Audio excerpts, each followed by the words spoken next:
Hi everyone, कैसे हो आप सब। तो चलिए आज मैं आप सबके लिए एक्सप्लेन करने जा रही हूँ फ्लैश सीजन 8 का एपिसोड नंबर 8। तो पिछले एपिसोड में हमने देखा था सीसी मीडिया को, जिसे आयरिस ने अपने मेहनत के दम पर एक सक्सेसफुल कंपनी बना ली थी। वहाँ एलेग्रा की मेहनत को देखते हुए इसे इंटर्न से मैनेजर बना देती है। यानी कि अब आयरिस के साथ साथ सीसी मीडिया से जुड़े आर्टिकल का डिसीजन एलेग्रा भी लेने लगी है। तो चलिए फ्रेंड्स, इसी के साथ स्टार्ट करते हैं अपनी आज के एक्सप्लेनेशन एपिसोड नंबर 8 के साथ, जिसकी शुरुआत एक बार से होती है, जहां पर इस बार का मैनेजर रात होने की वजह से बार को बंद कर रहा होता है और यहीं की बारटेंडर डोना भी अपना सामान पैक कर रही होती है। जहां कुछ क्षण के लिए डोना जब दूसरे हॉल की तरफ चली जाती है, स्टैनली यानी कि इस बार का मैनेजर टेबल उठाकर रख रहा होता है, जहां टेबल को छूते ही इसके हाथ जलने लगती है और आसपास की चीजें ब्लिंक करने लगती है और साथ ही एक अजीब सी परछाई स्टैनली की तरफ बढ़ती है और ये सीन यहीं पर कट हो जाती है। वहीं अब अगली सुबह हम बैरी को देखते हैं, जो कि काफी उदास होता है क्योंकि आज इसके पिता हेनरी का जन्मदिन होता है और बैरी उन्हें बहुत ही याद कर रहा होता है। तभी इसे कल रात हुए मर्डर का मैसेज मिलता है, जिसे देख बैरी फौरन ही चेस्टर के साथ क्राइम सीन पे पहुंचता है, जहाँ ये लोग देखते हैं कि स्टैनली की बॉडी पूरी तरीके से जली पड़ी है, जैसे किसी ने इसे रोस्ट कर दिया हो। साथ ही स्टैनली की बॉडी के पास चेस्टर को डार्क मैटर के भी सिग्नेचर मिलते हैं, जिसे देख ये लोग ये समझ जाते हैं कि ये किसी मेटा ह्यूमन का ही काम है। आगे यहाँ डोना से पूछताछ करने पर इन्हें पता चलता है कि जैको नाम के शख्स के साथ स्टैनली की कल रात बहस हुई थी। मे भी इसमें उसी का हाथ हो, जिसे देखकर बैरी जैको के पास निकल पड़ता है।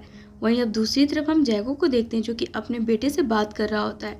तब यहाँ हम जैको को देखते हैं, इसके बेटे जो कि अपने पिता की छोटी नौकरी से नाखुश है क्योंकि इसे लगता है इसके पिता नाकारा है।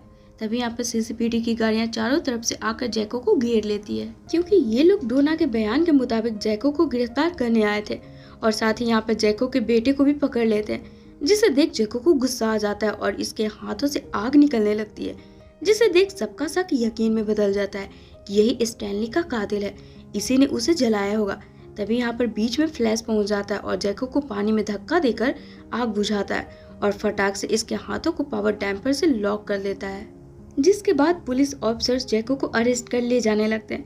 तब जैको यहाँ पर सभी को चिल्ला चिल्ला कर बोलने लगता है कि ये निर्दोष है और फिर बार बार अपने बेटे को पुकारने लगता है। अब ये सीन देखकर बैरी को अपने बचपन वाली इंसिडेंट याद आने लगती है कि कैसे बेकसूर होने के बावजूद भी पुलिस बैरी के पिता हेनरी को पकड़ ले गई थी। जिसके बाद बैरी सेसिल से मिलने आता है उसके डीए ऑफिस में और जैको के बारे में बताता है कि क्या कोई तरीका है जिससे हम जैको को बचा सकते हैं। मुझे लगता है वो बेकसूर है। जवाब में सेसिल बैरी को बताती है, वैसे तो सारे ही सबूत जैको के खिलाफ है, पर फिर भी सेसिल कोशिश जरूर करेगी उसे बचाने की। आगे सेसिल जब जैको से मिलकर बात करती है, इसे जैको बताता है कि स्टैनली से इसका बहस पैसों के लिए हुआ था और उसके बाद जैको उससे नहीं मिला। अब यहाँ पर सेसिल जैको से बात कर और भी चीजें गहराई से जानने की जब कोशिश कर रही होती है, पर जैको यहाँ पर अपने बेटे से दूर होने की वाली बात को लेकर काफी परेशान होता है और गुस्से में आ जाता है और फिर चीखने चिल्लाने लगता है कि ये निर्दोष है। जिस पर सेसिल अपनी कन्वर्सेशन यहीं पर छोड़कर बैरी के पास आकर बता रही होती है कि जैको का जिस तरीका का बिहेवियर है ना, उसे निर्दोष साबित कर पाना बहुत ही मुश्किल है। तभी यहाँ पर सीसीपीडी में हलचल मच जाती है। सभी ऑफिसर्स बंदूक लेकर बाहर निकल रहे होते हैं क्योंकि सेसिल से बात करने के बाद जैको सीसीपीडी से भाग निकलता है, जिसे ढूंढने में अब पूरी की पूरी सीसीपीडी ऑफिसर्स लग जाती है। तो अब हम जैको को देखते हैं, जो कि डोना के पास आता है इसे डराने के लिए, क्योंकि इसी के बयान पर तो ही इसे गिरफ्तार किया गया था। जहां जैको गुस्से में एक बार फिर से अपने हाथों से आग निकालने लगता है और हम डोना को देखते हैं, जो कि डरी सहमी से चिल्ला रही होती है और ये सीन यहीं पर कट होकर अब स्टार लैब में आती है, जहां पर जैको के इस उठाए कदम से परेशान बैरी सैटेलाइट के जरिए चेस्टर को जैको की लोकेशन ढूंढने बोलता है। जहां जब जैसे इन्हें जैको की लोकेशन मिलती है, फ्लैश फ्रोस्ट के साथ वहां पर पहुंचता है। तब ये लोग देखते हैं डोना की डेड बॉडी भी उसी कंडीशन में गिरी पड़ी थी जैसी कि स्टैनली की थी, बिल्कुल रोस्टेड। जिसे देख फ्रोस्ट बैरी को बोलती है, तुम्हें मान लेना चाहिए था कि जैको ही कातिल है, वो बेकसूर होने का नाटक कर रहा था। जहां अब आगे डोना की बॉडी के पोस्टमार्टम के बाद सभी को ये पता चलता है कि स्टैनली और डोना दोनों के ही कातिल सेम ही है, दोनों में एक ही प्रकार की सिग्नेचर मिली है। अब ये देख जहां एक तरफ सभी फ्लैश टीम जैको को दोषी मान रहे थे, वहीं पे बैरी अकेला ही जैको की तरफदारी कर रहा होता है, क्योंकि जैको के फादर फिगर वाले रूप को देखकर इसे अपने पिता हेनरी की याद सताने लगी थी, जिसे मरे करीब 2 साल होने को थे, पर बैरी अभी भी उन्हें काफी मिस करता है। अब यहाँ से बैरी निकलकर सीधे अपने सीसीपीडी वाले लैब में जाता है और अकेले ही जैको को बेकसूर साबित करने की तैयारी करने लगता है। तभी पीछे से यहाँ जोय आता है और बैरी को समझाता है, माना कि जैको तुम्हें हेनरी की याद दिलाता है, पर क्या पता जैको सच में दोषी हो, वरना अब तक उसके बेकसूर होने के कोई न कोई सबूत तो हाथ जरूर लगते। अभी इनकी बातें चल ही रही होती कि तभी बैरी को स्टार लैब से चेस्टर का मैसेज आता है, जिसे देख बैरी फौरन स्टार लैब पहुंचता है, जहां पर अब चेस्टर, स्टैनली और डोना के पोस्टमार्टम के रिजल्ट आते ही बैरी को बताता है कि दरअसल बैरी बिल्कुल सही था, जैको निर्दोष है, क्योंकि जैको की बॉडी से निकले हीट और जितना हीट में स्टैनली और डोना की बॉडी जली हुई है एक दूसरे से बिल्कुल अलग है। जहां जैको बेकसूर होते ही बैरी काफी खुश हो जाता है और जैको को वापस ढूंढने लगता है, जहां इन्हें जैको की लोकेशन मिल जाती है। जहां हम जैको को देखते हैं, ये अपने बेटे जिसे कि गवर्नमेंट जैको को जेल भेजने के बाद उसे एक दूसरे पेरेंट की कस्टडी में उसे भेज देता है और उसे ही लेकर वो पेरेंट्स जा रही होती है। उसी गाड़ी के सामने आकर जैको खड़ा हो जाता है, जिसे साइड करने के लिए कॉर्बर जब बंदूक लिए इस पर तानती है, जैको गुस्से में अपने हाथ से आग निकालने लगता है। तभी इनके बीच फ्लैश और फ्रोस्ट दोनों आधा मकते हैं। जहां पहले तो तेज हवा से फ्लैश जैको के हाथ में जल रहे आग को बुझाता है और जैसे इससे बातें करने की कोशिश करता है, अचानक से यहाँ इन सभी को भूकंप के झटके महसूस होते हैं और फिर जमीन को फाड़ कर आग का लावा एक कार को हवा में उड़ाते हुए निकलती है, जिसे देख जैको घबराते हुए फ्लैश को बताता है कि इन सब में इसका कोई हाथ नहीं है, ये पता नहीं कैसे हो रहा है।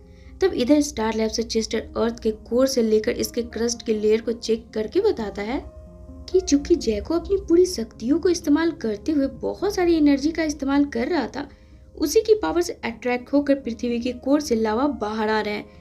जिसे सुनते ही फ्लैश दिमाग लगाते हुए जैको को इशारा करके खुद अपनी बॉडी को वाइब्रेट कर अर्थ के कोर तक जाता है और एक छोटी सी होल कर देता है, जिससे कि ज्वालामुखी सीधे ऊपर आने लगती है। तब जैको यहाँ पर अपनी पूरी ताकत लगाते हुए इन ज्वालामुखी को अपने अंदर एब्जॉर्ब कर लेता है।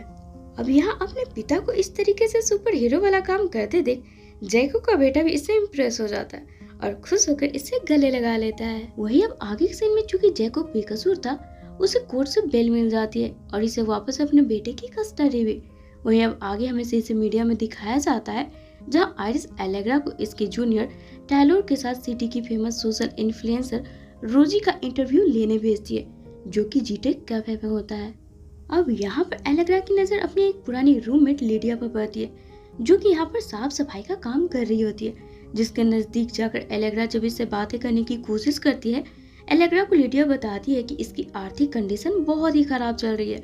जेल से बेल पर बाहर आने के बाद इसके पुराने रिकॉर्ड के अनुसार कोई भी इसे जॉब नहीं दे रहा है, जिसे सुन एलेग्रा को काफी बुरा लगता है। तब एलेग्रा ये डिसाइड करती है कि यह लिडिया की कहानी को सीसी मीडिया पर छापेगी, ताकि लिडिया जैसी और भी लड़कियों को सोशल सपोर्ट मिल सके। और जब ये आर्टिकल एलेग्रा आइरिस को दिखाती है, उसे भी ये काफी पसंद आती है और इस आर्टिकल को छापने की परमिशन आइरिस इसे दे देती है। आगे अब शाम के वक्त बैरी, जोय, सेसिल और आइरिस के साथ अपने स्वर्गीय पिता हेनरी का बर्थडे सेलिब्रेट करता है और उन्हें याद भी करता है। तो वहीं अब एपिसोड के आखिर में अगली सुबह बैरी, चेस्टर और फ्रोस्ट इस डिस्कशन में लगे होते हैं कि अगर स्टैनली और डोना का कातिल जैको नहीं था, तो आखिर उन्हें किसने मारा होगा। अब इसी गुत्थी को सुलझाने के बारे में ये सोच रहे होते हैं और इसी के साथ ये एपिसोड यहीं पे खत्म हो जाती है। तो फ्रेंड्स, ये थी मेरी आज की वीडियो। अगर आपको पसंद आई हो ना, तो वीडियो को लाइक और शेयर करना बिल्कुल ना भूलें। साथ ही अगर आप मेरे चैनल पर न्यू हो तो इसे ऑल बेल नोटिफिकेशन के साथ सब्सक्राइब भी जरूर कर ले, ताकि मैं जब भी नेक्स्ट वीडियो डालूँ ना, आपको उसका नोटिफिकेशन मिल जाए और मुझे आप सबका सपोर्ट। तो चलिए फिर मिलते हैं अपने नेक्स्ट वीडियो में। Till then take care and bye bye.